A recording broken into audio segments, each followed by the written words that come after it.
All throughout the Bible, you'll notice a common thread, and that's someone's identity is always under attack or always being redeemed, or God is always reintroducing the person to who they actually are and how they've been called to live. So much so that I find it fascinating that this is one of the least touched subjects, especially inside of the business realm, that most people never deal with because we get so caught up in understanding metrics and KPIs. And if I do this inside my business, then I get this amount of money out. But no one actually dives into what actually happens when your identity is formed and how your vocation actually flows through it. Because most people, unfortunately, and when I say most people, I'm talking about leaders, entrepreneurs, and visionaries, they have it backwards. We become so associated with what we do that we think that that's who we are, but it's actually backwards. What we do comes from who we are anchored in who Christ is. And so vocation flows from identity. It's not the other way around. Now, I want to get clear on two specific words. The first word that I want to get clear on so that we're all on the same playing field here, because I believe in language, is going to be the word vocation. Now, this is the way that vocation is going to be defined. It comes from the word vocare, which is a Latin word, and it is a specific work that you're designed to do. You find it by knowing first who you are. And then the second word that we want to get clear on is the word identity. Now, I put together this definition based on the scripture that I'm going to be sharing with you today that I think really drives a point home so that we can actually anchor onto something that is stable and something that doesn't move, which is identity is the settled knowledge of who God says you are that precedes what you do, determines how you build, and remains unchanged by what you produce or by what you lose or feel that you lost. Super important, like a little side note here, a little cliff note. Identity should never shift based on what you think you have or what you think you lack. It should always be anchored on who you've been designed to be based on God's truth and not the lies of the enemy that we tend to believe. And so this is known as the Genesis principle. And this is found in Genesis 1:27. I'm sorry, Genesis 1, verse 27 through 28. And then you see this again in Genesis 2, verse 15, which is where God actually establishes identity before the assignment, and then he places man inside the garden once they have their identity, then that he anchors them inside their purpose. This oftentimes gets like the cart before the horse. Here's what I mean by that. When you read Genesis 1:27 and verse 28, it says, "Let us make man in our image." This is God speaking. And when he makes man in our image, it then says that he plants man inside of the garden. It wasn't backwards. So he first gives man the identity, and then he says, let them rule over the birds in the air, over the fish in the sea, over the beasts of the land, and then let them subdue it, let them multiply, let them be fruitful. But it is very difficult, I would say near impossible, for us to be fruitful and multiply if we're out of alignment, which means that we're actually on an assignment that wasn't given to us by God. So you're actually working against the grain, which is why sometimes you'll enter into a season where you're thinking to yourself, why does this feel so difficult? Every time that I try to press forth, it feels like I go 2 steps forward, 5 steps back. I want to pose a question, and that is the following. Could it be that you're trying to use the gifts, the attributes, the characteristics that God's actually placed inside of you that form your identity, and you're using it inside of a arena that you actually don't have dominion in? And so this is how the Genesis principle breaks down inside of Genesis 1. On Genesis 1:27, we see identity declared, which is you are made in my image. Again, this is God speaking to man. Genesis 1, verse 28, it says assignment given. It says be fruitful, subdue the earth, and then have dominion. So if you notice, you'll start to produce things a lot quicker, and it'll start moving a lot faster if you've ever entered into those seasons where things just feel like, man, I'm touching things and stuff is becoming gold. Odds are you are in the right assignment, inside of the right identity structure, inside of the right timing of God. And when you're in that type of flow, this is where things can feel, and this is where maybe you've felt this, I know I have, where you can feel like you have a little bit of shame because of how quickly things are moving, or you have a little bit of guilt. It almost feels like survivor's remorse because you're like, man, I'm noticing everyone else around me is struggling, but things are going good for me. Or I notice that everyone else is kind of trying to figure things out, but I mean, right now I can pretty much touch this thing once and it's producing, or something's popping off and you're thinking to yourself, I have no idea how this is actually working.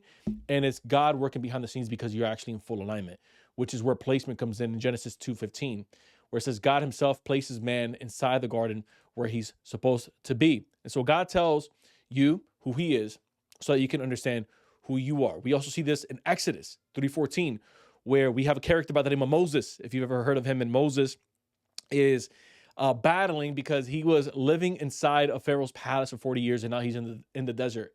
And so fast forward to the scene, Moses is actually being instructed by God to go back to the Pharaoh's palace where he just left from, to tell the Pharaoh, let my people go. And God says, I want you to speak on my behalf. But now this is slightly different from what we saw with Genesis. So Genesis, God gives man authority, and he says, you're made in my image. By the way, God is the only God that'll give you some of his borrowed frames above any other God so that you can actually produce and call things, which I think is really cool.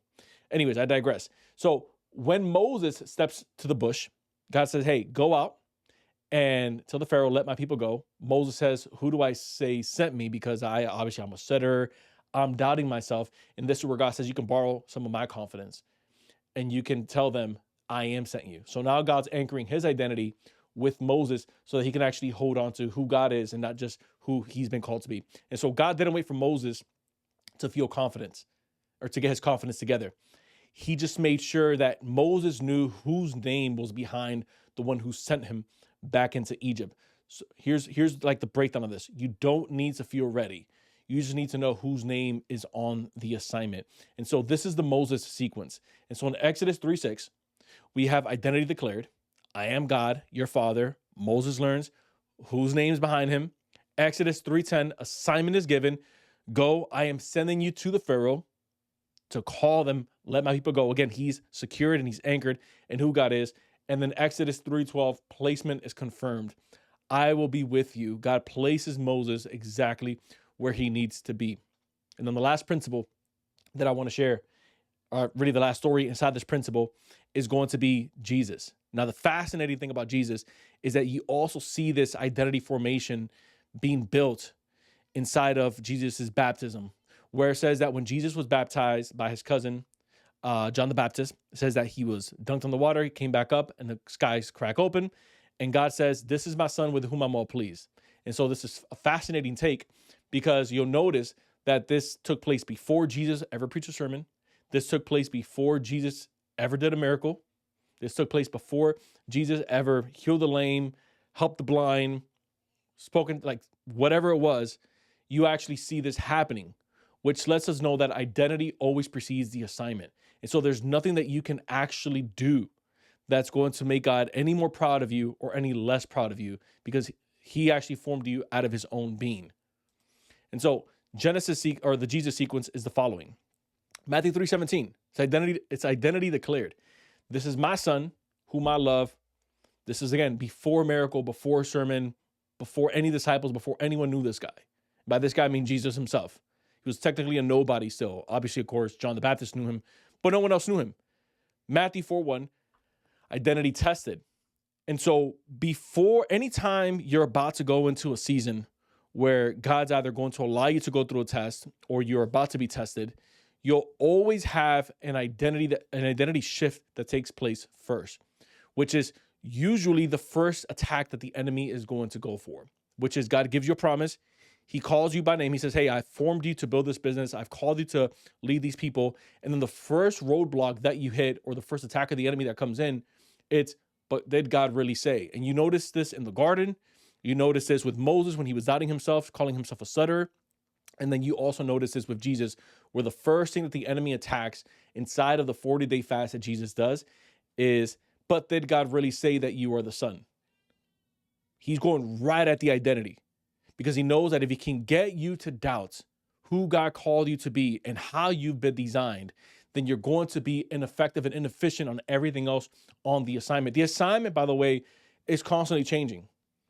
Assignments are essentially seasons that we are going to have certain things that God's going to draw out of us. So there could be an assignment where right now I could be training 10 people inside of my organization. That's an assignment for where I'm at right now. The next assignment in the next year could be us building out a completely new division or a completely new sector inside of the company. And so now we have people inside of that sector, but the assignment changes. But it's still the person, AKA the identity of who's been called into each of these assignments. And so the first assignment of Jesus is you're going to be tested. It's not discipleship time. It's not healing time. It's not miracle time. It's testing grounds. And so the first place that gets tested is going to be an identity, which is a test of character. So assignment is released. This is Matthew 4:17. Only after identity is settled, AKA going back to our definition earlier, does your ministry, your business, where you're called to lead inside of your organization actually flow from and actually begin. And so when you know who God is, it informs you of who you are, which determines where you belong and what you were made to do. And so lastly, take a screenshot of this, share this with a friend. By the way, if you're enjoying this type of content, leave me some comments down below. Let me know what more you would like to see as we continue to grow this channel out. Again, it's going to be geared around visionaries, entrepreneurs, business leaders, but we want to make it in a way where we're driving business excellence inside of the marketplace that ultimately points glory back to God. And so the importance of your God-given identity, I have them listed as following. I can relate to all of these. Let me know which one of these in the comments you can relate to. Your business will never outgrow your identity. It's never, can I make more money? And then ultimately, or one day, my identity is going to catch up. No, the identity always goes before the revenue spikes. The identity always goes before the employee headcount. The identity always goes before the content that you post. The identity always goes before the people who decide to follow you. Clarity in business is a byproduct of clarity in your identity. It is very difficult to create something, lead people, if you have no idea who you are and what you've been called to do or who you've been called to serve. Every decision is filtered through the way that you see yourself. This is why you'll see people with big audiences online that kind of prompt themselves up and they hide behind numbers, and they've built an audience and they've built a following, but they actually haven't taken time to build themselves because they haven't taken enough time to get to know who God is. And in turn, God introduces them to who they are. So it's kind of like sheep leading the sheep, and it's not taking shots at anyone.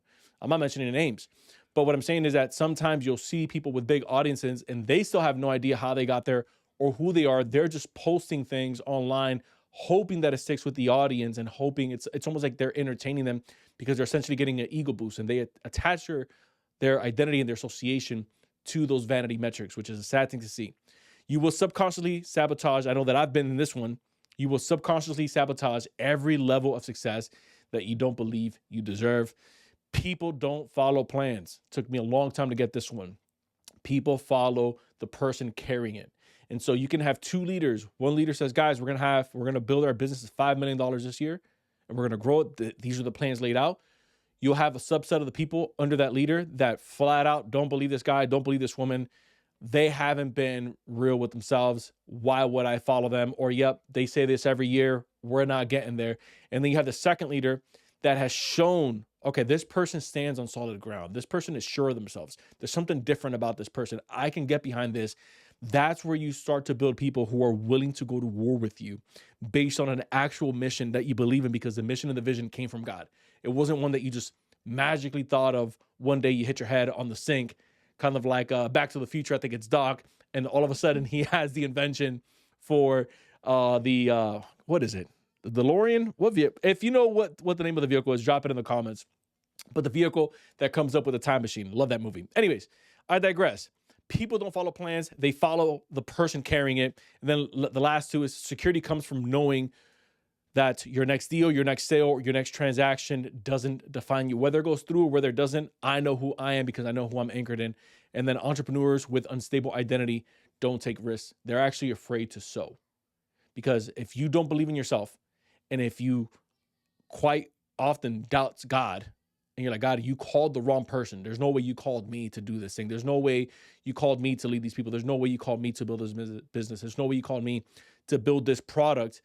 Then you're afraid to sow your time, your energy, and your resources into that thing that God has actually equipped you to solve. And it's simply because you haven't taken time to get reacclimated with who God is, thus reintroducing you to who you are.